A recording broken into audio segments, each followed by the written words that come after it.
You gave me water when I was unconscious. The cowboy's life was saved by an Apache woman, and the bullet was still in his shoulder when the vultures found him. Cole Harlan had been face down in the red dirt of the Sonoran Desert for 3 hours before anything living came near him. The vultures circled first, patient and ugly against the white sky. Then a scorpion climbed over his boot and kept going, uninterested. Then silence again, hot and total, the kind that fills your ears like water. He had ridden out of Tucson 4 days earlier with a job and a horse. The job was simple: deliver a locked strongbox to a ranch in the San Pedro Valley and collect $40 on arrival. The horse was a brown quarter horse named Duster, 17 hands and stubborn as sin, but reliable on bad ground. Neither the job nor the horse had made it past the second day. 3 men had come out of a dry wash near the Rincon Mountains at mid-morning. They wore no badges and carried rifles, and they did not talk much before they started shooting. Cole had taken 1 bullet high in the left shoulder and returned fire from behind Duster's body after the horse went down. He hit one of the 3 men in the arm. The other 2 took the strong box and the saddle and left him bleeding in the brush. He had walked for 2 days after that. North, because north felt like something. Because south was Mexico, and east was the Chiricahua Range, and west was open desert with no shade and no water and nothing waiting at the end of it. He had drunk from a muddy cattle tank on the first afternoon. By the second morning, his mouth tasted like hot copper, and his legs had stopped cooperating with his brain, and the desert tipped sideways, and then he was on the ground, and the ground was warm, and he did not get up again. That was where Sienna finds him. She is coming back from the spring with 2 clay pots balanced on a wood frame across her back, taking the long route around the rock formation the soldiers call Cathedral Hill, and her people call something older. She's not looking for anything except the path home when she sees the boots. Brown boots cracked at the heel, 1 spur still attached. The man wearing them is face down in the dirt and not moving. She sets the pots down carefully. She does not rush. She has seen dead men before, like white men and Apache men and Mexican men and soldiers still wearing their blue coats. And she has learned that rushing towards something that might already be finished is a waste of the legs God gave her. She walks to him. She crouches. She puts 2 fingers on the side of his neck and waits. A pulse. Slow and thin, like a creek in August. But there. His shirt on the left side is stiff and dark. The wound has stopped bleeding on its own, which is either good or bad, depending on what is happening underneath. His face is burned red-brown by the sun, jaw rough with several days of beard, lips cracked and split. He is tall, or was tall, before the desert folded him up and put him on the ground. Probably 30 years old. Maybe less. Hard to say when a man has been cooked by the Arizona sun. Sienna looks at him for a long moment. Then she looks in the direction of her village, which is 4 miles east through rough country. And then she looks at the 2 pots of water on the ground behind her. She pulls the stopper from 1 pot and lifts his head and tilts water into his mouth, slow and careful, making sure he swallows and does not choke. His throat works. He swallows 3 times without waking up.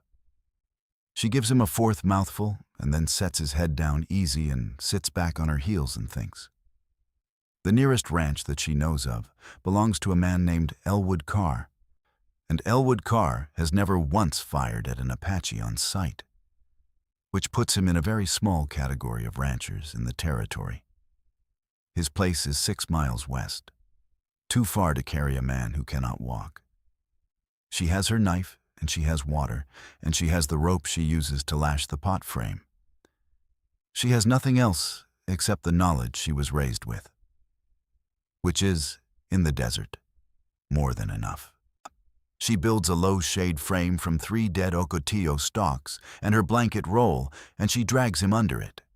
This takes longer than it should because he is heavy in the way that unconscious men are always heavier than their size suggests. Like the body adds weight when the mind leaves it. She gets him under the shade, and she props his feet up on a flat rock, and she cleans the wound with water and the inside lining of a piece of prickly pear pad, which is wet and cool and draws out heat. Once the bullet did not go through. She can feel the lump of it under the skin of his shoulder, like a stone in a boot. She does not have what she needs to take it out here. It has to come out. But not here. She rewraps the wound with a strip of cloth cut from the hem of her skirt, and she sits beside him in the shade, and she waits for him to come back. The sun moves. The shadow of the frame shifts. She moves the frame twice to keep him covered. An hour before sundown, Cole Harlan opens his eyes. The first thing he sees is blue sky through the gaps in the woven blanket above him. The second thing he sees is a woman watching him from 3 feet away. She is Apache, maybe 35 years old, with a straight back and a face that gives away nothing. She's holding a clay pot in her lap. His hand goes to his hip. No gun. They took the gun too. She watches him do this. She does not move. He lowers his hand. His shoulder screams when he tries to sit up, and he stops trying. She lifts the pot toward him. Water. He stares at her for a full 5 seconds, trying to put together what he is looking at and how he got here and what the odds are that he wakes up under a shade frame in the middle of the Sonoran desert with water being offered to him by a woman he has never seen. The odds, apparently, were better than he thought. He takes the pot. He drinks. She watches him the way a person watches someone to make sure they do not drown themselves. Steady and practical and without sentiment. When he finishes, she takes the pot back. He says, in a voice that sounds like dry gravel poured on sheet metal, "You gave me water when I was unconscious." She looks at him. "Yes," she says. "You were going to die." He has nothing to say to that. It is true, and she knows it is true, and there is no point in disagreeing. She tells him her name is Sienna. She tells him there is a bullet in his shoulder that needs to come out, and that there is a ranch 6 miles west, where a man named Elwood Carr will have the tools and the steady hands to do it.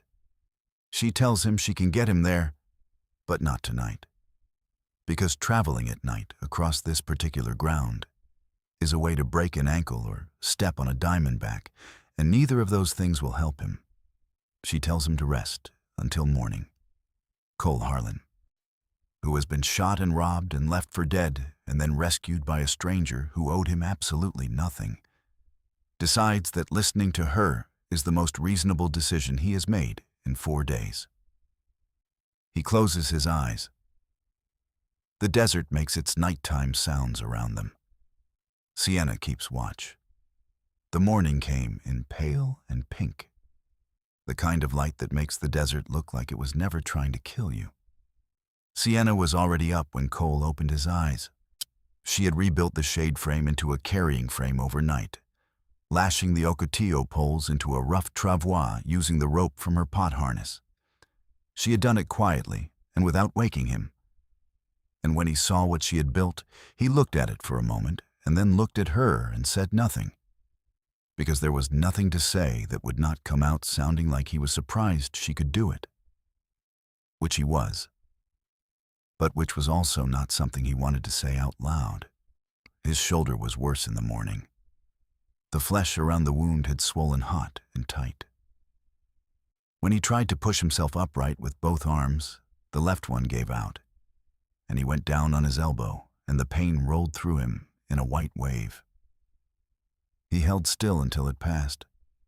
Then he got up using only his right arm, slow and careful, teeth pressed together. Sienna watched without commentary. She gave him the last of the water from the second pot. She had drunk very little herself. He noticed this, and did not mention it. "You do not have to help me," he said. "I know," she said. "So why are you?" She picked up the front poles of the travois and looked back at him. "Because you are not going to make it 6 miles on your own, and I know where Carr's ranch is. Start walking or get on." He started walking. For the first mile he managed. Not well, not fast, but upright. Sienna walked beside him at a pace that seemed casual and was not, also adjusting without making it obvious whenever he drifted or slowed. The desert around them was morning quiet. The birds already gone to shade, the lizards working the warm rocks. The second mile was harder. The sun climbed and the ground reflected it back up in shimmering waves. The bullet moved in his shoulder with every step. Not in the way a bullet actually moves, but in the way pain does, finding new pathways, new angles. Half a mile into the second mile, he stopped. Not dramatically. He just stopped and stood, and his face went a color that was not quite right. "Get on," Sienna said. She had the travois poles in her hands and was not asking. He looked at the frame on the ground, then at her, then at the distance still remaining. "A man does not ride when a woman walks," he said. She turned to face him fully for the first time since they had started moving. She was not tall, but she was built like someone who had never wasted a movement in her life. And her eyes were the kind of dark that made it hard to know what she was thinking, except right now it was not hard at all. "That," she said, "is not a rule. That is a story men tell. Get on the frame." Cole Harlan got on the frame. It was not comfortable. The poles were tied with rope and padded with her blanket, and it was still like riding a bed of rocks. But it was horizontal, and it kept his shoulders still. And within 10 minutes, he was unconscious again. Not from weakness, but from the body's deep animal mercy, the way it shuts off when it needs to repair. Sienna pulled. 6 miles of desert with a grown man on a travois behind her is not a small thing. The ground was not flat. There were washes to navigate around and rock fields to pick through, and twice she had to stop and rebalance the frame when the poles dragged wrong in the sandy soil. She did not stop for herself. She stopped twice to give him water when he surfaced briefly from unconsciousness, tilting the pot to his cracked lips with the same practical steadiness she had shown the day before. The third time he came around, he asked her something that surprised her. "You Apache?" he asked. "Which part?" "Chiricahua," she said. "Born near the Dragoon Mountains. You know them?" "I know of them," he said. "Cochise country." Her jaw tightened briefly. "Used to be." He was quiet after that. Not the quiet of a man who had nothing to say, but the quiet of a man who understood he had just walked up to the edge of something and had the sense to step back from it. She kept pulling. Carr's ranch appeared around a low ridge at mid-morning. It was a modest place, a low adobe house and a plank barn, and a windmill that turned slow in the desert air. A vegetable garden on the south side, fenced against rabbits. 2 horses in a round pen. Smoke from the chimney. Sienna stopped outside the gate and set the poles down and waited. She did not call out. She did not go to the door. She stood at the gate with her hands visible and she waited.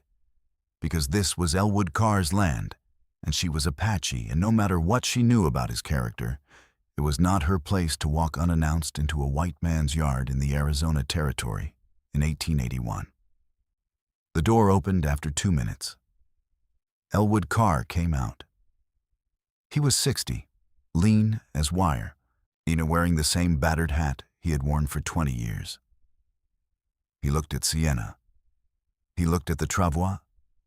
He looked at the man on it. He said, "Bring him in." He did not ask who she was or why she had come. He had seen her twice before at a trading post near Red Rock, and both times she had been minding her own business. He knew who she was, in the way that a man knows his neighbors in a country with few people. He knew she was not someone who would show up at his gate with trouble attached to her without a good reason. They brought Cole inside. The front room of the house was clean and spare. A table, 4 chairs, a shelf of books, a cold fireplace. Elwood's wife, a stout woman named Ruth, who had been in the territory since before there was a territory, came out of the back and looked at Cole and said, "Put him on the table." Ruth Carr had pulled 3 bullets from living men before, 2 soldiers and one of their own ranch hands, years ago. She was not cheerful about the work, but she was not frightened of it either. She had small, capable hands and a cast-iron nerve. She looked at Sienna and said, "Clean water. There's a barrel by the back door. And that pot on the fire, get it going." Sienna went without being asked twice. Elwood held Cole down while Ruth worked. Cole came in and out of consciousness during the procedure, and the times he came in, he did not make much noise, just a tight sound through his teeth, which Elwood told him afterward was more than enough given what Ruth was doing. The bullet came out clean, a .38 caliber, flattened on one side. Ruth cleaned and packed and wrapped the wound with practiced efficiency. When she was done, she washed her hands and looked at the bullet on the table, and then at the unconscious man on it. "Who is he?" she asked. Sienna shook her head. "I do not know. I found him in the desert." Ruth dried her hands on a cloth and looked at Sienna with the direct, measuring look of a woman who has spent decades in a hard country reading people fast. "You carried him 6 miles, she said. "That is not nothing." "He was going to die," Sienna said.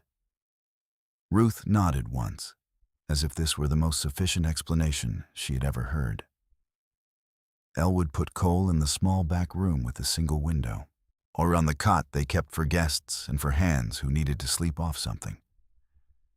He brought Sienna water and a plate of food, and she ate standing up in the shade of the porch. An hour later, Cole woke up in a real bed for the first time in 5 days. The ceiling was low and white. The window had a cloth curtain that moved in the hot wind. Outside, through the curtain, he could hear the windmill turning. He lay very still and took inventory. Bullet gone, shoulder wrapped, horizontal, alive.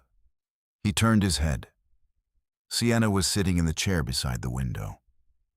He said, "You pulled me on that frame all the way here." She looked out the window. "Yes." His mouth opened and then closed. A man with words enough for every saloon in the territory found he had very few of them right now. "You did not have to do that," he said. "You said that already," she said. "I mean it more now." She turned from the window and looked at him. There was something in her face, not softness exactly, more the look of a person who has decided a thing and is not interested in undoing it. "Rest," she said. "There is more wrong with you than a bullet." He wanted to argue. He did not have the energy for it. He closed his eyes. Outside, the windmill turned. The desert sat in its heat and its silence and its vast indifference to the small arrangements of people trying to live inside it. Cole Harlan breathed in and out. Sienna watched the window. Neither of them spoke again until evening. Later, 3 days passed in the Carrer house before Cole Harlan stood up on his own without the room going sideways. Ruth Carr ran the sick room with the same no-argument efficiency she brought to everything else on the ranch. She came in twice a day to change the dressing, and she brought food she expected eaten and water she expected drunk, and she did not tolerate any of the usual nonsense about men not needing rest. When Cole tried to get up on the second morning, she looked at him from the doorway and said, "If you tear that wound open, you will be here another week." and something in the way she said it made sitting back down feel like the intelligent choice. Sienna stayed. This surprised Cole more than anything else that had happened, which was already a long list. She slept on the porch, which Elwood had offered her without ceremony, and she helped Ruth in the mornings with the small work of the house, the water hauling and the mending, and the endless task of keeping a desert ranch from falling apart. Ruth did not make conversation easy, but she was fair, and she was not unkind. By the second morning, they had developed an efficient silence together that was, in its way, a form of respect. On the third afternoon, Sienna came and sat in the chair by Cole's window, which had become her chair in the way that certain chairs in a house belong to whoever sits in them first and consistently. He was awake. She had brought him a tin cup of water, and he drank half of it and held the cup in both hands. "The men who shot you," she said. "Do you know them?" He turned the cup slowly. "One of them. The leader. His name is Burl Doyle. He runs a crew out of the Dragoon foothills. Does contract work for people who do not want to do their own dirty work. I have crossed his path twice before." She looked at him steadily. "Crossed how?" He glanced at her. "I am not an outlaw, if that is what you are asking." She said nothing. "I work independent," he said. "Sometimes I carry things, sometimes I find things, sometimes I settle disputes that have gone past talking. I have a reputation for keeping my word. Doyle has a reputation for breaking other people." "And the strongbox?" she said. He was quiet for a moment. $40 to deliver it, and no questions about what was inside. I do not know what was inside. But Doyle knew it was valuable enough to kill for, which means someone hired him to intercept it, which means somewhere there is a man who paid good money to make sure it did not arrive. "Who hired you?" "A man in Tucson named Calloway. Runs a hardware store, or says he does." Sienna folded her hands in her lap. "So you have a man who sent you, a man who stole from you, and a box full of something neither of you was told about." "That about covers it," Cole said. She was quiet for a moment. "And what do you plan to do about it?" He looked at her then, the full look, the one he had been carefully not giving her since he woke up in the desert. She was watching him with those dark eyes that did not give anything away for free, and he understood in a sudden clear way that she had not stayed out of sentiment. She was not here because she felt sorry for him. She was here because she was working something out in her own head, and whatever that something was, it had not finished working yet. "What is it that you want?" he asked. She did not flinch from the directness. "Doyle's crew," she said. 4 months ago, they burned an Apache camp 12 miles from here. Not a war camp, a family camp, elders and children and people who had given up the fight and were trying to live quietly. 3 people died. The Army blamed Apache raiders on the official report. No one investigated. Cole did not look away, and Doyle did it. She nodded. "I saw them ride away. I recognized the horses. I know what a Doyle crew looks like from a distance." "So you want him?" "I want him answered for," she said. "Which is different." He held the cup. Thought. "I am going back to Tucson," he said. "I need to find out who hired Calloway and who sent Doyle after the box. If Doyle burned that camp on someone's order, those orders came from the same direction as the box." Her eyes did not move. "I could use a partner who knows the territory between here and the Dragoons better than I do," he said. She did not say yes immediately. A person like Sienna did not say yes to anything immediately. She sat with it the way she sat with everything, steady and unhurried, turning it over in the light. Then she said, "When you can walk without holding the wall." He looked at the wall. He was currently holding the wall. "Give me 2 days," he said. She stood up, picked up the empty cup, and walked to the door.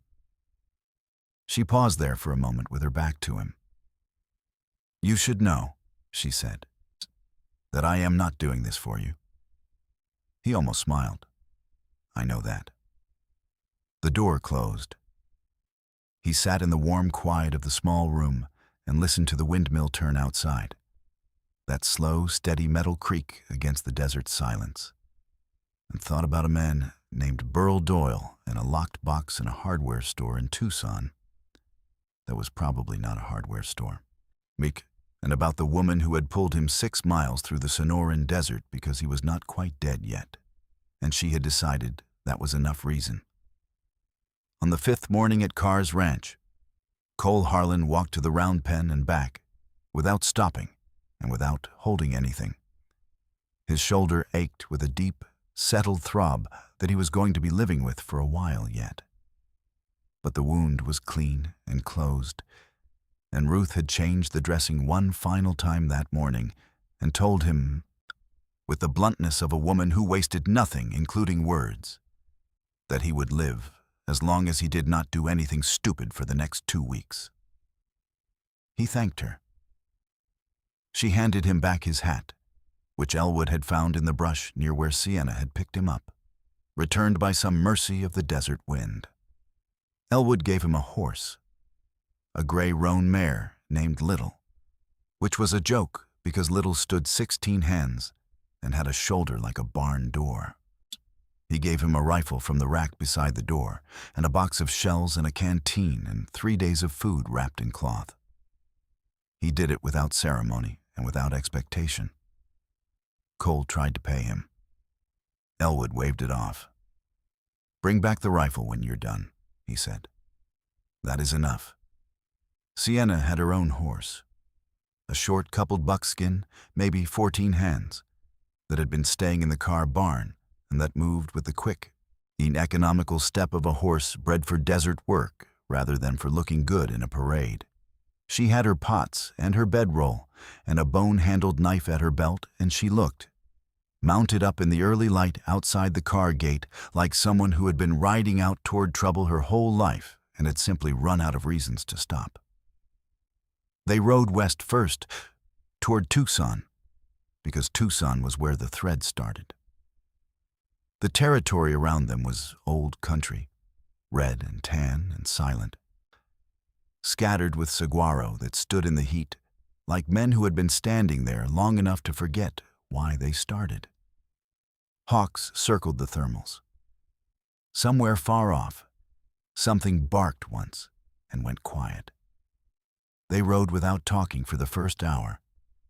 Not the uncomfortable silence of strangers, but the working silence of 2 people who have things to think about.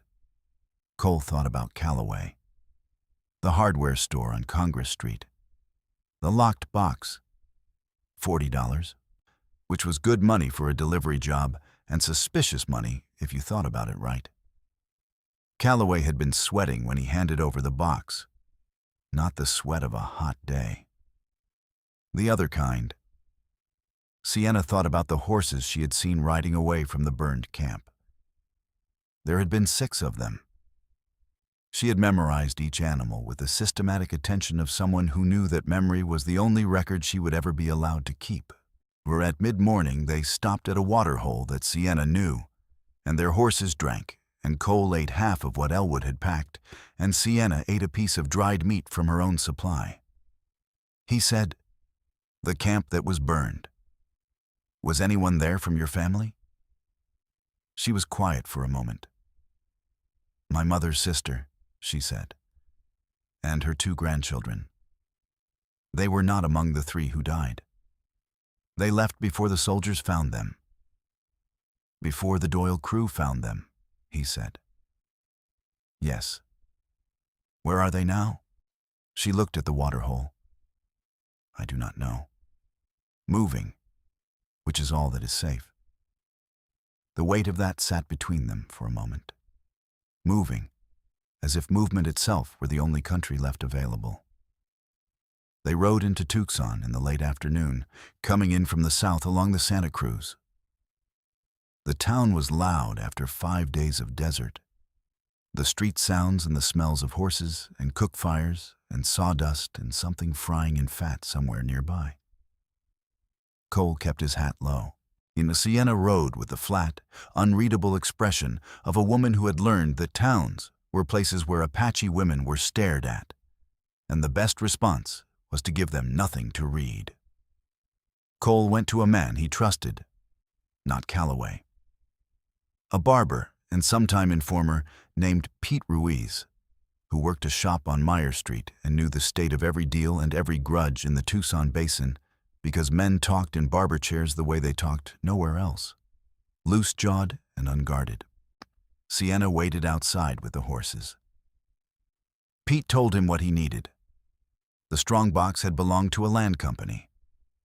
3 white investors and a Tucson judge were quietly buying up Apache land in the San Pedro Valley, using documents that, if they had reached their destination, would have been filed as a legal transfer.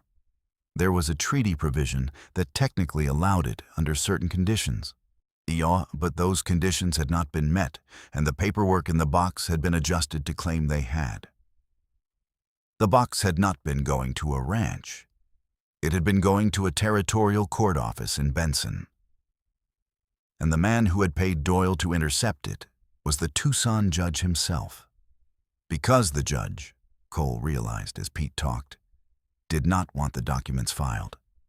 He wanted them gone. He had commissioned the forgery and then gotten frightened of what it would do if it surfaced under official scrutiny. He had hired Doyle to make the box disappear and take Cole Harlan with it. Cole came back out onto Meyer Street and stood beside Sienna and told her all of it in a low voice without turning his face toward her. She listened without interrupting.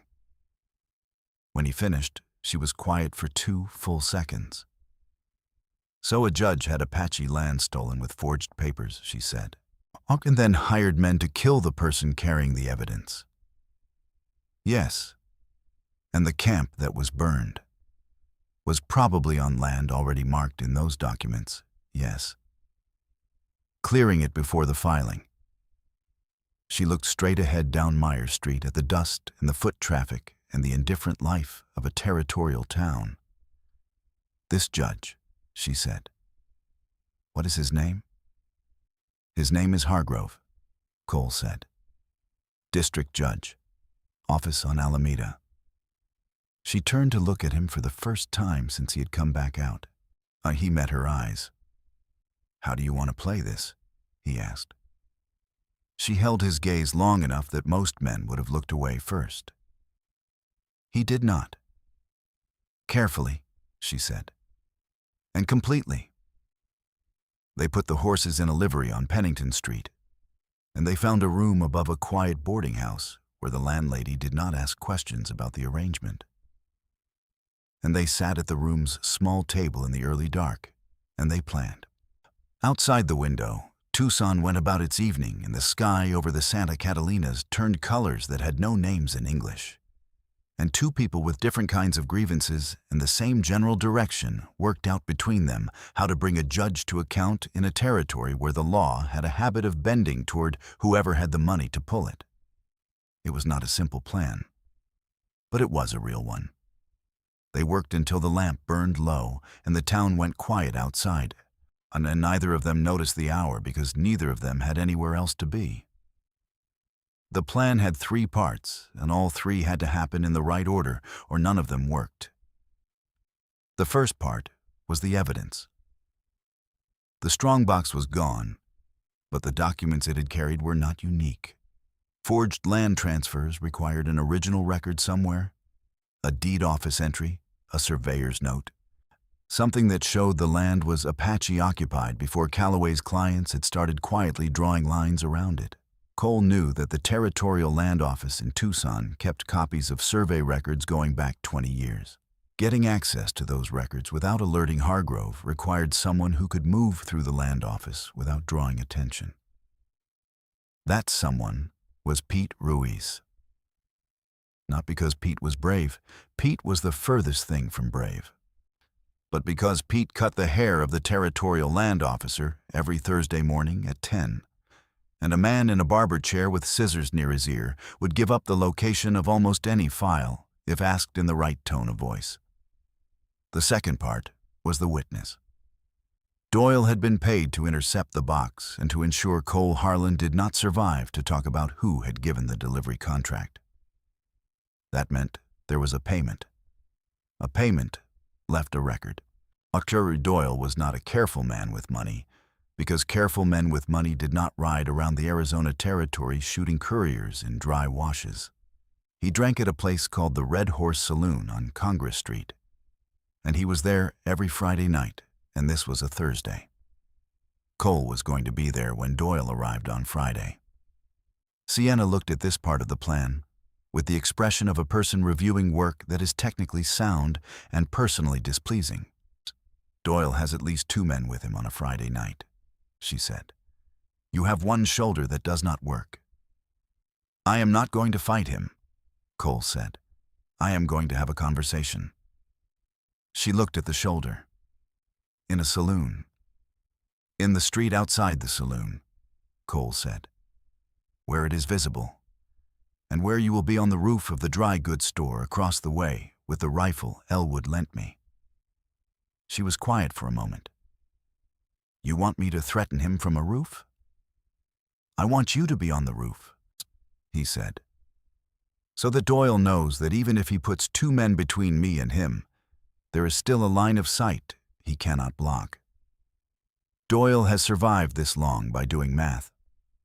When his math comes up wrong, he talks. She considered this with the same unhurried calculation she brought to everything. What is the third part, she asked. The third part is the judge, he said. Once we have the land office records and Doyle's statement, we take both to a man named Dale Pryor, who is a reporter for the Arizona Weekly Citizen and who has been trying to get evidence against Hargrove for 2 years because Hargrove railroaded Dale's brother on a false theft conviction. Dale Pryor will print everything, and a territorial judge in print, in a paper that goes to the governor's office in Prescott, cannot survive what this will say about him. Sienna turned this over. She looked at it from several angles. You are not going to put him in a cell, she said. There are no cells in this territory that will hold a judge, he said. He will be removed from office, and he will lose everything he spent 20 years building, and he will be watched for the rest of his life by every person in the territory who reads a newspaper. That is not nothing. She thought about the burned camp, the 3 people who had died, her mother's sister and the grandchildren moving through the desert, always moving. It is not enough, she said. No, Cole said. It is not, but it is what is available. The silence in the room was not empty. It was full of the things that are true about the world and the things that a person has to decide what to do with when there is no better answer coming. She said, it will at least stop the land transfer. Yes, he said. And the documents that justified clearing the camp will be exposed as forged. Yes. She put her hands flat on the table. All right. They went the next morning, Thursday, to Pete Ruiz. Pete went that morning to the land office with his scissors and his easy manner, and came back 2 hours later with the file numbers and locations of 3 documents that directly contradicted the claims in the strongbox papers. Cole made copies of the key entries by hand while Pete watched the door. In the afternoon, Sienna walked through the land office herself, dressed in the plain cotton dress she had bought at the dry goods store with money Cole had given her without comment. She walked in like a woman doing ordinary business, looked at the public-facing survey maps on the wall for long enough to confirm what they said about the San Pedro Valley parcels, and walked back out. She told Cole what she had seen. He added it to his notes. The Friday came in hot. Cole was outside the Red Horse Saloon at 9 in the evening, standing in the street with his hat on and his right hand loose at his side. His left shoulder was wrapped tight under his shirt. The rifle was across the street on the roof with Sienna. Doyle came out of the saloon at 9:15.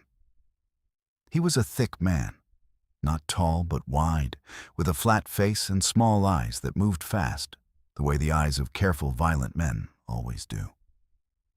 He saw Cole immediately. He stopped on the boardwalk, and his two men, who had come out behind him, stopped with him. The street was not empty, but it was quiet. People understood the shape of this kind of moment, and they found other places to be. Doyle looked at Cole. Then he looked across the street at the roofline. Cole watched him find Sienna, watched him run the math.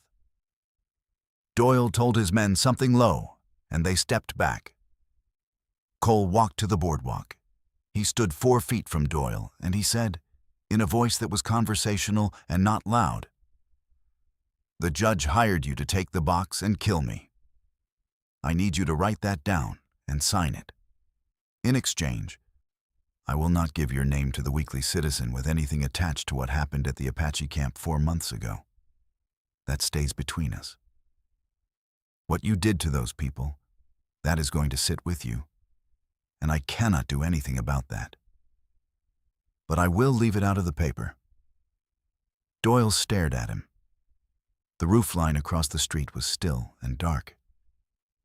Doyle said, "That is a thin offer." "It is the only offer," Cole said. Doyle looked at his two men, looked at the roof, looked at Cole.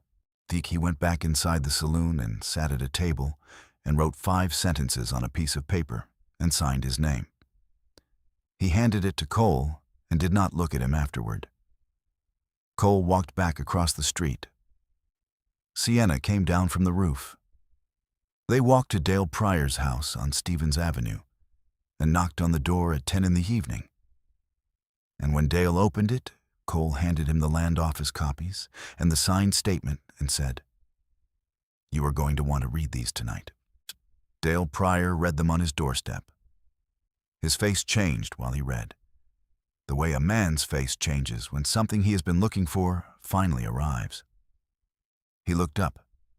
He said, "I can have this in print by Tuesday." "That will do," Cole said. He and Sienna walked back toward the boarding house through the empty streets of Tucson. The night was clear, the stars very close and very bright the way they are in desert country, close enough to seem like they are making a decision about you. Cole said, "It is not enough." "I know," Sienna said. They walked a full block in silence. "But," she said. "But," he said. "It is something," she said. "It is something," he agreed. She looked up at the stars the way she had looked at everything this week, straight and without flinching, and she said, "I am going to find my mother's sister. I am going to make sure she knows what happened and that the land is on record now as what it was. That is what I came here to do." "What will you do after?" he asked. She glanced at him once, sideways. "What are you asking?" she said. "I do not know exactly," he said. "I am asking it out anyway." She stopped walking. He stopped beside her. They stood on the board sidewalk of Congress Street in the dark Arizona night, with the smell of dust and juniper on the air, and the far-off sound of the saloons, and the horses, and all the ordinary noise of a town that did not know what had happened this evening, and would not know until Tuesday. She said, "I live in the territory. I will not be hard to find." He nodded once. She started walking again. He walked beside her. 2 blocks from the boarding house, she said, without looking at him, "You should know that I am still not doing any of this for you." He almost smiled. "I know that," he said. "You keep saying it." She almost smiled too. Not quite, but almost. "It is a true thing," she said. "It stays true every time I say it." He did not argue with her. They walked the last 2 blocks without talking, and the night held them in its quiet the way the desert had held them 2 nights before, easy and large and without judgment. And whatever the next thing was going to be, it had not started yet. And for 1 more hour in the dark streets of Tucson, that was enough.